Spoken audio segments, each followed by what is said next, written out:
Joseph വിജയ്ക്ക് എന്തെങ്കിലും impact തമിഴ്നാട്ടിലുണ്ടോ? ഈ സിനിമയിൽ കാണുന്നതൊക്കെ യാഥാർത്ഥ്യമാകുമോ എന്നൊക്കെ കണ്ടറിയണം. കാരണം പ്രേക്ഷകർ കണ്ടതാണ്, ഇദ്ദേഹം ഇങ്ങനെ ഒരു സൈക്കിൾ ചവിട്ടി വരുമ്പോൾ ഒരാളൊരു പൂ എടുത്തെറിഞ്ഞപ്പോഴത്തേന് സൈക്കിൾ ബസ്സിൽ കയറി പോയ ആളാണ്. പക്ഷെ പുള്ളി സിനിമയിൽ ട്രെയിൻ തടഞ്ഞു നിർത്തുന്നു, വിമാനം പിടിച്ച് താഴേക്ക് ഇടുന്നു, ഇതൊക്കെയാണ് കാണിക്കുന്നത്.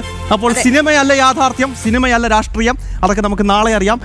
എനിക്ക് തോന്നുന്നത് ഈ സ്റ്റാലിന് ഏറ്റവും വലിയ അല്ലെങ്കിൽ ശനിദശ കൊണ്ടുവന്നിരിക്കുന്നത് ഈ ജോസഫ് വിജയ് എന്ന് പറയേണ്ടി വരും. കാരണം എക്സിറ്റ് പോൾ പ്രവചനങ്ങൾ സത്യമാകുമെങ്കിൽ ഈ ടിവിക്ക് അല്ലെങ്കിൽ അഴകിയ തമിഴ് മകനാകാനുള്ള സാധ്യതയൊന്നുമില്ല, എങ്കിൽ കൂടിയും വോട്ടുകൾ പിടിക്കും. ആ പിടിക്കുന്ന വോട്ടുകൾ മുഴുവൻ അത് സ്റ്റാലിൻ ചെയ്താകും. പക്ഷെ എനിക്ക് തോന്നുന്നു കമൽഹാസന്റെ അവസ്ഥയായിരിക്കും വിജയിക്കുന്നതാണ്. കാരണം കമൽഹാസൻ രാഷ്ട്രീയത്തിൽ വരുമ്പോൾ ഇതുപോലെ ഭയങ്കര തള്ളിമറിക്കലായിരുന്നു. പക്ഷെ അദ്ദേഹത്തിന്റെ പാർട്ടി വട്ടപൂജ്യമായി പോയി. അദ്ദേഹത്തിന് പോലും സ്വന്തം തട്ടകമായ കോയമ്പത്തൂരിൽ പോലും വിജയിക്കാൻ കമൽഹാസന് പറ്റിയില്ല. കാരണം ദേശവിരുദ്ധതയും രാഷ്ട്രവിരുദ്ധതയുമാണ് ഈ കമൽഹാസൻ പറഞ്ഞത്.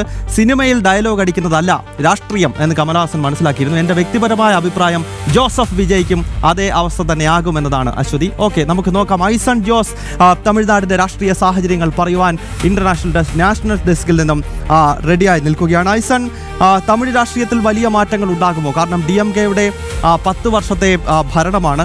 വലിയ ഭരണവിരുദ്ധ വികാരമുണ്ട് എന്ന യാഥാർത്ഥ്യം ഒരു ഭാഗത്തുണ്ട്. BJP-യും AIADMK-യും ഒരു തിരിച്ചുവരവിനുള്ള എല്ലാ കളവും അവിടെ ഒരുക്കി കഴിഞ്ഞിരുന്നു. അമിത്ഷായും നരേന്ദ്രമോദിയും ഉൾപ്പെടെയുള്ള നേതാക്കൾ പ്രചരണത്തിനായി പറന്ന് എത്തിയിരുന്നു. അപ്പോൾ എന്താണ് തമിഴ്നാട്ടിൽ സംഭവിക്കുന്നത്? വിജയ്ക്ക് എന്തെങ്കിലും ഇമ്പാക്ട് ഉണ്ടാക്കാൻ കഴിയുമോ? AIADMK-യും BJP-യും നേതൃത്വം നൽകുന്ന സർക്കാർ വരുമോ, അതോ DMK തുടരുമോ?